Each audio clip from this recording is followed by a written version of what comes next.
I am Captain Spawn, and this is day 292 of Spawn Year.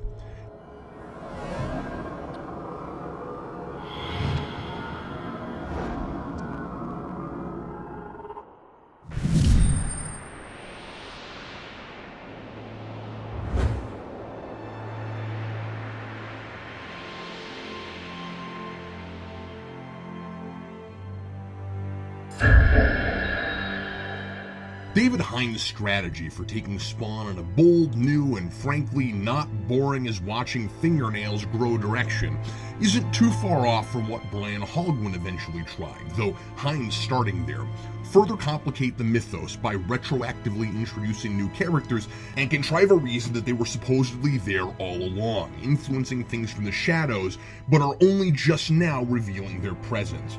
It's as if the major players we've been reading about all those years aren't cutting it, so we have to manufacture new ones and say that they were always around. I don't mean to say that a long-running series like this ever reaches a cap on the amount of supporting characters it should introduce. For example, I liked the addition of Nyx because she was a human being who could involve herself in the celestial stuff because she was dabbling in the dark arts, but she was something new, introduced at an appropriate time, and events didn't have to be altered or reformulated to accommodate her. Like Hogwin did with Maman, Hines added this Man of Miracles character, and as always, McFarlane might have had a hand in that, but his name's not even on story now, so I don't know. And it further convolutes things because I keep asking myself why he's revealing himself to Spawn now over any other time, besides that now is the time the character was thought up. Maman was easier to swallow because he didn't begin his machinations until the Throne of Heaven was empty. Once I knew that, he had a solid excuse to not appear before his character was conceived of. But I don't know a lot about Man of Miracles yet. Perhaps, like with Maman, more will eventually be revealed and this will appear less contrived. But it better be very soon, because it looks like the actual revelation predicted Armageddon is a-comin' this way, and Hein may be wasting no time getting us there. The most resoundingly positive compliment I can keep bestowing on this new team is brisk, consistent pacing. This is a dense issue. Halfway through, so many things have already happened, I felt the need to count the pages to make sure it wasn't an oversized issue. I have my reservations about some of what is here, but McFarlane would have taken at least 4 issues to do what this one does. At the end of the previous comic, I got the impression that Spawn was going to take Chris's soul back into himself. Apparently not yet. Spawn grills Chris about what life inside his head is like. Oh, I can only imagine. And Chris says there are thousands of lost souls, crowded and confused, just waiting there. Spawn asks Chris if he can summon them again like he did when he was Legion. Oh, that's what was happening. Chris was summoning them. Okay, and Chris agrees to recruit troops from those souls to help Spawn contain some of the numerous supernatural catastrophes happening as the world seems to be ending.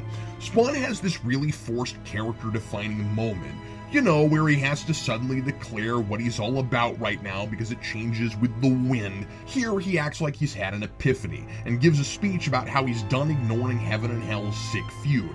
He says they don't care about the people they hurt, only the body count of souls they each rack up. Spawn, it's not a body count if it's a soul count. Well, there's a third force in this war now. Spawn's acting like he's never said anything like this before, but this is not new. Before he decided Nyx betrayed him and suddenly the whole universe was about him and how violated he felt, your arch enemy is a guy called Violator. You should just get used to that, pal. This was his exact position. Spawn was on a path of redemption, wanting to make up for everyone his actions had harmed by fighting hell and heaven for the people.